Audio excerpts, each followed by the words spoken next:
Hello and welcome to the I Can Do podcast with Benjamin Lee. We're here to talk about tips and strategies to have an I Can Do mindset. Life is what you put into it. Get the most you can. Here's your host, Benjamin Lee.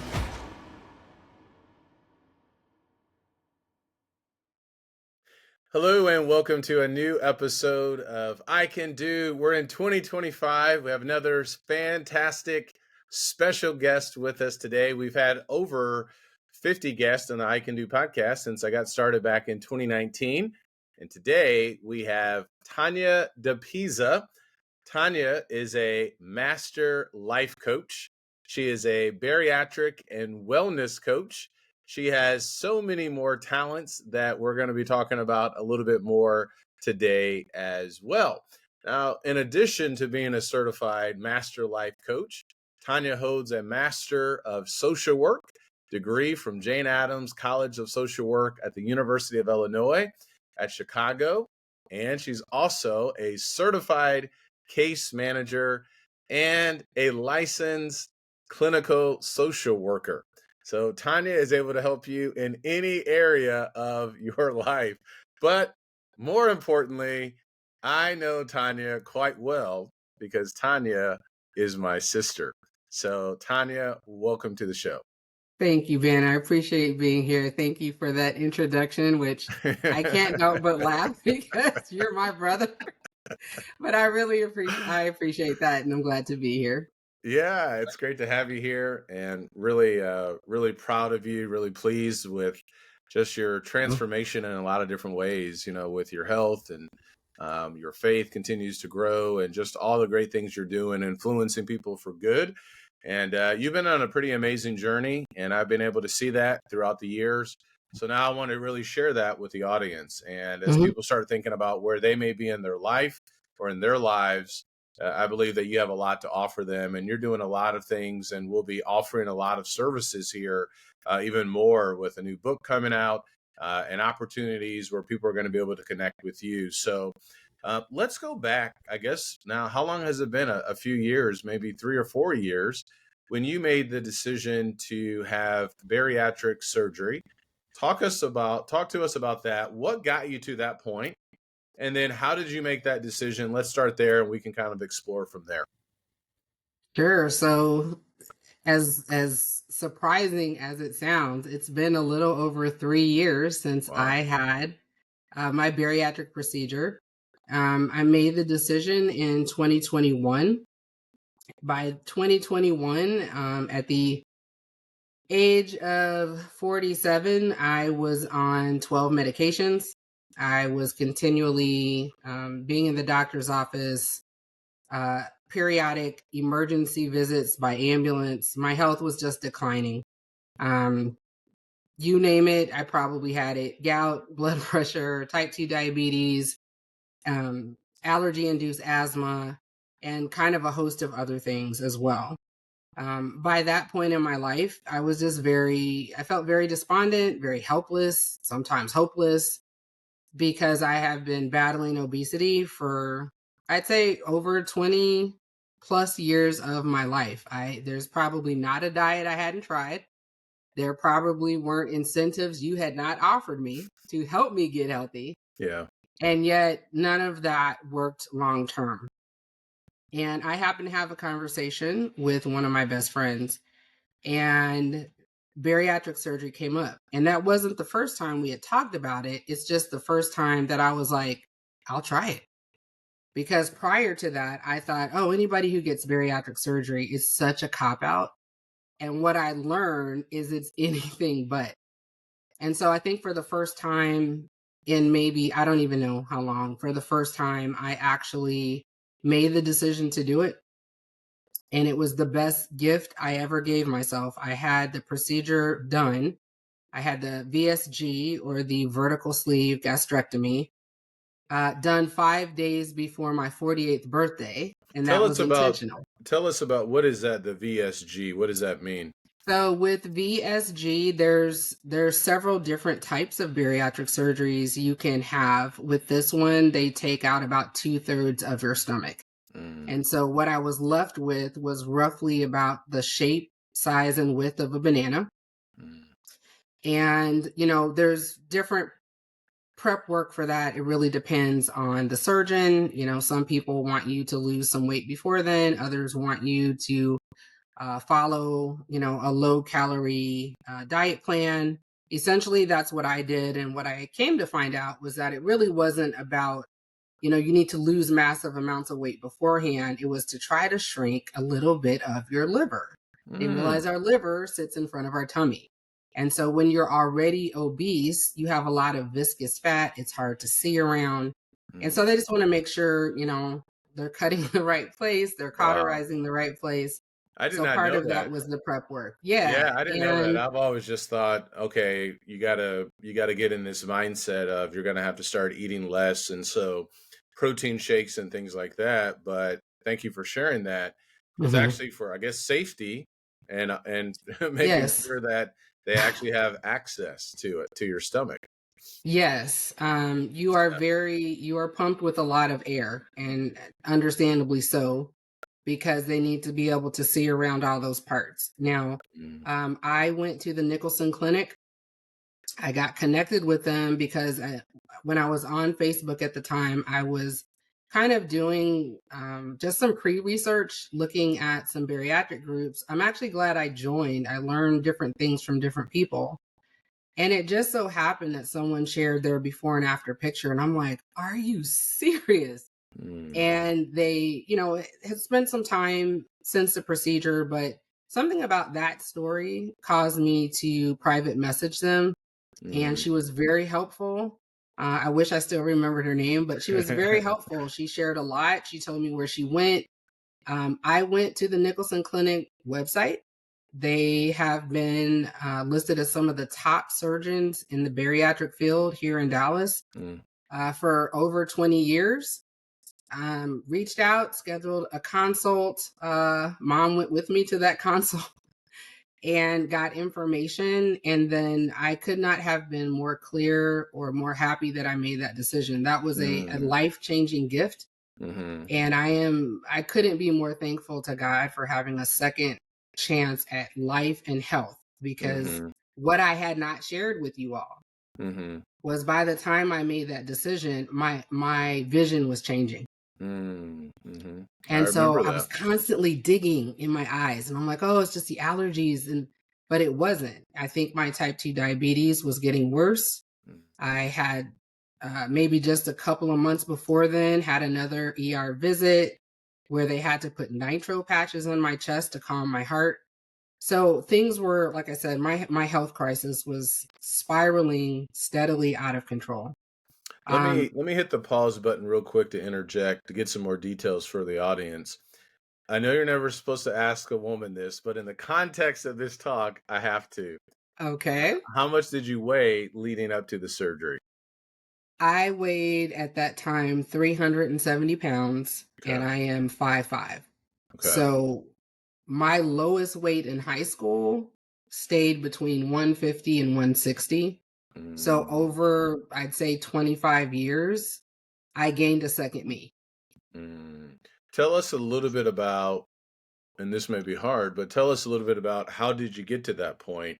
Because I think this is going to relate to the audience. All of us, maybe not all of us, but so many of us have lost 20 pounds, then gained it back, have lost 40 pounds, then gained it back. So looking back at that younger Tanya from high school to age 46, I believe you said, what were some of the negative habits that got you to that point? Because I want to hear more about now these new habits that you have that are keeping you at a whole different place in your life. Sure. There were quite a few of them. I'd like to say that I could blame everything challenges, from childhood. I'd like to say that, failed relationships made me do it.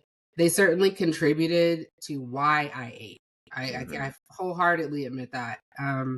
But eating became my coping mechanism, and eating became a friend.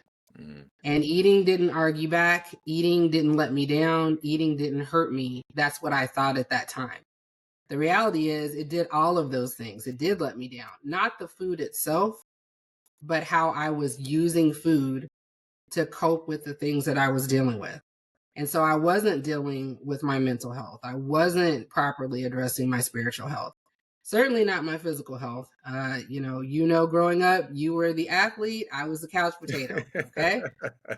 I'm watching TV. I think I remember you running the 100-meter run in about 30 seconds. Is that right? I mean, we had to go there. You didn't have to do that. But since that's how we're starting 2025, let's get after it. Okay. I'm not going to put you on blast about the bench warming with basketball. But I will say that it did take me a minute to do 100 meters, and quite possibly they had started another race. I'm going to let that one slide, okay? Because we're in a new year and people are getting to know. Get back on track here. Get back on track.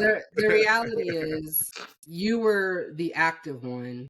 I have always, up until I had bariatric, been very much inactive. A lot of things that I enjoy don't require movement. I love to watch movies. I love to read. I love to craft. I'm an artist. So I've always been kind of sedentary, which certainly didn't help because I was eating copious amounts of food to try to help me emotionally. And then there's no movement, and then the types of food. So that is actually an important thing to recognize about yourself. And I had to realize that the kinds of foods that I gravitate toward, they're not the same for everybody. I don't care about whether or not I eat pie. I love cake. I like cakey things, cakes and donuts. I like mac and cheese. I love potatoes, mashed, baked, broiled, smashed. So there are certain foods that I would go to more than others, very carby, very heavy. And just, how we cooked some things growing up, it was huge portions and maybe not the best oils and things like that. Yeah. So all of that contributed. But at the end of the day, I was choosing to use food to self-soothe. And over time, I think I tried to break down like 370 over the course of 10, 15 years is just almost like a steady gain of 20, 22 pounds a year. And so it's very gradual, but then it catches up. Because if you divide that by 12 months, that's only 2 pounds. So that's half a pound a week. Yeah, but we don't actually, we don't think about it from that. So those little decisions, and I think this is a great point for everyone to think about, the little decisions that we make if we skip that exercise or skip the workout or say, okay, I did work out, now I'm going to reward myself with eating something that basically takes away my gains. So I appreciate you sharing that.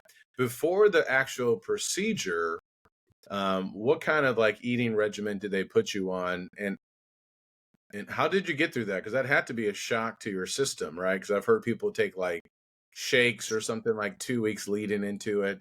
Walk us through that and what was happening mentally as you were leading up to this procedure. Yeah, so that's a great question. So again, diet pre-surgery really is dependent upon the physician and where a patient goes to get their care, and every surgeon's different. My pre-prep was very different from a friend of mine who recently had it a few months ago. That was a little more labor intense for a longer period of time than my physician. I had a roughly it was about a 1,200 a day calorie meal plan that they provided for me. And so I needed to follow the meal plan. So there were a couple things. By the time I made the decision to get this procedure and got the meal plan, I did not care that it was 1,200 calories because I was so miserable every single day. Every single day I was crying, I was hurting. Arthritis runs in our family, as you know. So, eating highly inflammatory foods and lots of it. And just for a long period of time, 1,200 calories didn't bother me because what I felt for the first time was hope. I knew that in, 3 weeks, I'm going to get this procedure. And what I had been told when I had my consult was, this is just another tool. You can eat yourself back up to 370 pounds. Wow. And I was just kind of like, okay. I don't think I comprehended that much at the time. I just was like, I feel hopeful for the first time in a long time to get some help. So if this plan tells me to eat, it's a protein shake, it's, the Laughing Cow cheeses and, some deli meat or whatever it was, I'm going to eat that because I knew something better was coming. So by the time I had maybe lost 10 pounds, 10, 12 pounds, but by the time I had the procedure. Mm-hmm. But again, the way it was explained to me, it was more about safety versus you need to lose like all of this. And the day came, I had the procedure. It was outpatient. That kind of took me by surprise at first. But they got me in, and as soon as I could walk around, they got me out. And that's when I feel like the healing started to begin for me, because that's the first time I gave myself a gift of this type of magnitude. So when you say healing, you're talking about not just physically, but also mentally. Yes, and that's a progressive thing. I made 3 years post-op October 28th of 2022. Or Yeah, I'm that's sorry, awesome. 2024. Yeah, awesome. And the mental part never stops. And so what I learned, there's some things you have to kind of do your own research on. I had a cousin, who had this procedure. So she was extremely helpful in sharing her journey and different things. And then I met people in some groups. And then the Nicholson Clinic also has their own private group on Facebook for support. You have to do the work. And that was a little bit foreign for me because I wasn't doing mental health work before the procedure. And what I saw was you need to do it. If you didn't do it before, you need to do it now, because otherwise you just keep the same patterns, the same habits, and the weight will come back on. It comes on slower, but it will come back. What has some of that mental health work looked like for you? Walk us through that. So I have gone through therapy. Okay. I have had coaching. I've met with a bariatric coach whose story and wellness over the last 20 years of her life. Her name is Katie J. She has gone through sobriety recovery, health recovery, obesity, and had bariatric. And I happened to find her doing an online search, and we connected that way. She's out on the East Coast. Extremely compassionate and kind, and understands what it's like to feel lost and hopeless and stuck like in this vortex of all that comes with obesity. Definitely have been digging deeper in my spiritual life. That's, you can't accomplish anything without God. You just can't. It's very hard. And if you could have done it on your own, you would have done it before. But I'm grateful. I have a great support system with my family. I have very supportive friends. And little by little, with every success and every win, I have started to be my own champion too. Good. And that feels great because I don't even know when that happened last. I really don't. What does that mean? Because I think one of the struggles that people have is learning how to celebrate victories, or Yes. just even acknowledging, hey, I did this. And, the celebration doesn't have to be anything big. It could just be, a pat on the back, or Dan Sullivan in his books, which I really like. Dan Sullivan and Dr. Benjamin Hardy talk about the gap and the gain, where, staying in the gain. And part of that way of staying in the gain is measuring your wins and things like that. So what has that looked like for you? And maybe what you're doing can be something tangible for the audience about celebrating yourself. And I know you're not talking about, exalting yourself or anything like that, but No. what does that actually look like to help you keep moving forward? No, that's a great question. I think in the past, wins for me had to be big. Like they had, you got to lose 50 pounds, or you got to lose 25 pounds, or, you have to have these huge epiphanies that hit you.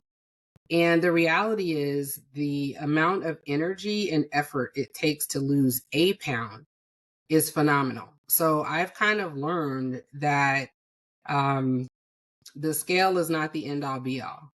Some of the wins, because there's caveats when you have this type of procedure, that even though you've had it, you can sometimes gain weight. And you're like, well, wait, I had this procedure. I should just always be a loss. It's not. Sometimes you will have stalls, meaning that you'll stay at the same weight for long periods of time, or you'll have gains even when you're following the way they want you to eat. And it's because your body has just gotten used to obesity and now things are shifting. So losing a pound over time, I was just like, I am so proud of you, because self-talk has a lot to do with it too. And my self-talk was pretty poor. It was pretty poor. I still have to keep working on it, but it is so much better than where it used to be.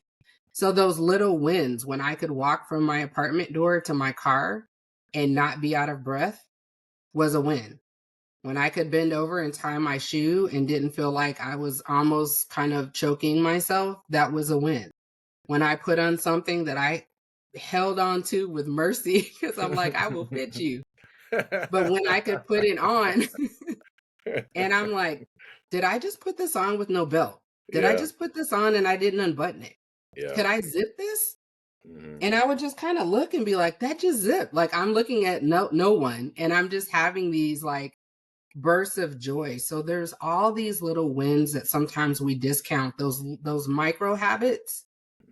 No matter how small the shift, it is a shift from how I thought before. And what that led me to eventually was feeling healthy enough and not having chronic pain every day in something, to start doing some virtual races or virtual Good. challenges. Yeah. And those turned out to be the perfect fit for me. Good. How many have you done? Oh, wow. It's been over 70. Wow. Over 70 virtual challenges. Fantastic. Thank you. I tapped into the Conqueror challenges. Those are so much fun. And What are those? Tell us about the those. Conqueror challenges. So these are virtual challenges. You can do them by yourself. You can do them in a group. They have different themes, and you can walk and travel all these different places virtually through their app. So you pay for the race, and then you can pay for swag. However, they have t-shirts, they have medals. At that time, I wanted the medals. And that was an incentive. I like rewards. So that was an incentive for me, even though I paid for it. And then along the way of your journey, they're sending you postcards about where you're walking. And I enjoyed that. I went to places I've never physically been through the postcards and through That's walking. really cool that they send you. So they send you photos of what that place looks like. Yeah, and it's actually written like there's a tour guide, and they're like, "Hey, Tanya, so today I was in the valley and it was hot," and that's pretty. So that cool. was very helpful. And now I'm doing Pacer challenges because I have the Pacer app. And if you subscribe to their annual subscription, you actually get free access to the challenges. And you can choose whether or not you want to order a medal. But that has been very instrumental in me, hitting step goals, slowly increasing step goals, slowly. You have to relearn your body, because I couldn't move in a lot of ways, and it hurt. So to be able to move has just been, it's been incredible to move. And then I've been blessed to do a few in-person 5Ks and get back before they start picking up the finish line, Yeah, that is a that definite happened to me. That happened to me. I did a half marathon, and I said, "Hey, where are the medals?" And or when's the whole little celebration? They're like, "Oh, they've already finished it." And so I picked my medal up out of a box. So whatever, man. They need to do better with that. The end game, the win is you finish. That's Kudos to you. right. Kudos to you. Because my little walk jog in the 5K, I was like, Lord, please help me. Okay. So there, that I think that's fantastic. And you've always been a distance runner. Yeah. In my mind, you can't tell me I'm not running this trail. In reality, my body's like, look, let's not look a gift horse in the mouth. Slow down. Right. But right. those have been ways for me to be my own athlete. Good. I don't need to race against you or somebody else, because I don't have a desire, one, to do that length. But I think when you've spent a lifetime being obese, you spend a lifetime not dealing with things that have led to you becoming obese, not being accountable for choices and decisions and things like that. It just gets, it gets hard. And so my competition now is me. For me, that's a win. And if I don't hit a mark, I don't like berate myself incessantly the way I used to, right? It's like, okay, we try again tomorrow. Um, and you mentioned earlier about the 10K that is coming up. And I'd actually love to share the story of why I signed up for that. Yeah, please do. So, we were with you for Thanksgiving. Mm-hmm. And for the audience, my brother is not just my brother. He's also, he challenges me quite a bit. But I've come to appreciate that. So again, thank you. You're welcome. But he asked me, he's like, well, we had a conversation. You've done a lot of 5Ks. Mm-hmm. You can do them. You've beaten your own time. So you need to do something that scares you. And I'm like what? And you said like a 10K. And I'm like, and you said that. It's that look right there, which is why you need to do it. So I came home. I pretty much had a little bit of an attitude as, you know me, I'm your sister. But I signed up for a 10K. And God wills, that is going to be April 12th. And with the Mercy Run here in Carrollton, Texas. And I love the fact that the benefits assist siblings who have lost siblings. And so that was touching for me. Yeah, absolutely. And so, 10K, 6.2 miles. Okay. Never done that. So you found me a training plan online to walk it. I will not be trying to run it, but walk it. And I just finished week 5. Mind blowing because, I still work through trying to complete things that I start and following through and keeping the promises I make to myself. So that's been great. I'm learning different things to walk faster. I never realized I don't typically walk heel to toe. Now I do. Yeah. It pushes you faster. That's right. So in my mind, I'm like, let's go. I will outwalk you. I will outwalk you, All right. So this is good. So let's recap a couple of things because a couple more questions I want to ask you before we wrap up. One, when we think about, I guess, medicine and the different options that are out there as we think about our health and obesity, that we need to view them as tools. So whether it's like the weight loss surgery or even now different injections, view them as tools.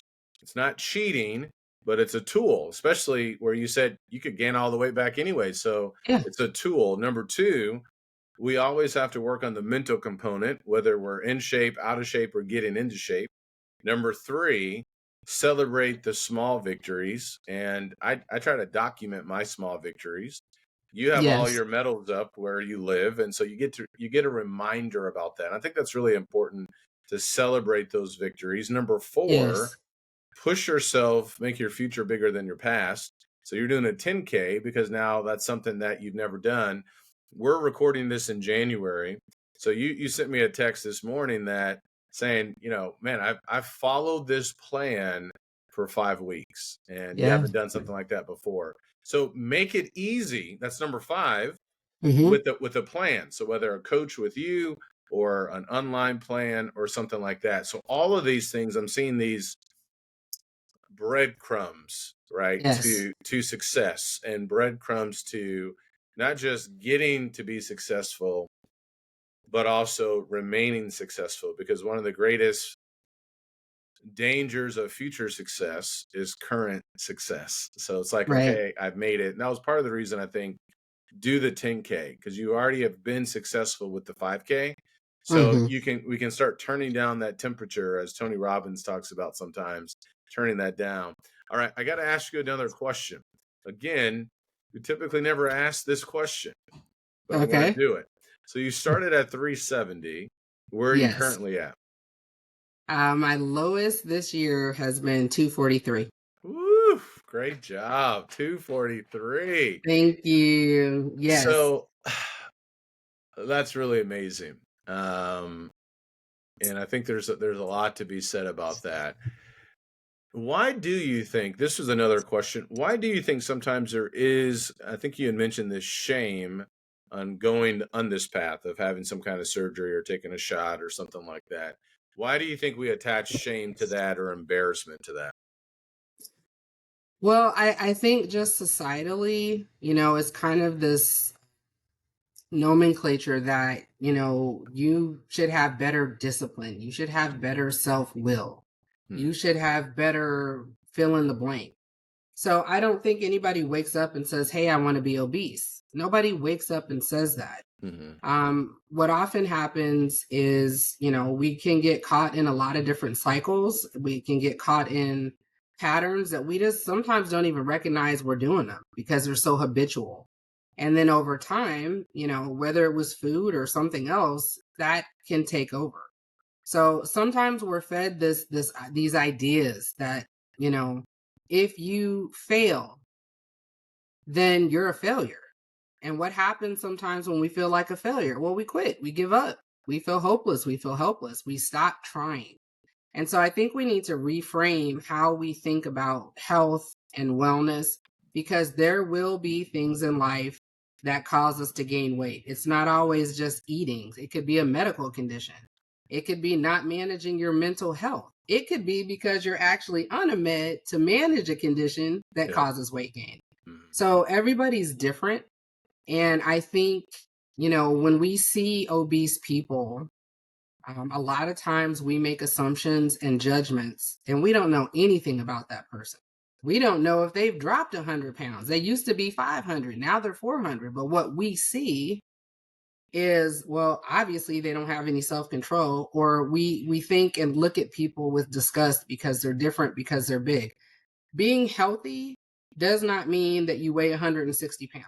I know slim people that I can outwalk, my labs look better, and I'm still bigger than them. So health can be very subjective. So I think we have to be very clear and very careful about prejudgments or assumptions about people who look unhealthy, because we don't really know what's behind that. And when it comes to tools, like I mentioned earlier, I thought it was a cop-out until I had it. It's one of the hardest things I've ever done in my life, because everything has to switch. Now, we all have choices. We can choose to change or not. It's up to us. But I can say I'm never going back to 370. I'm not. And, we also have to be realistic about how we are going to live our life, how we eat in our life, why we're eating what we're eating in our life, and just keep focusing on where you're trying to go. Now I can receive and comprehend failing forward. We can fail, but we can fail and go back to where we were, or we can fail, get up and try again and go to where we're trying to get to.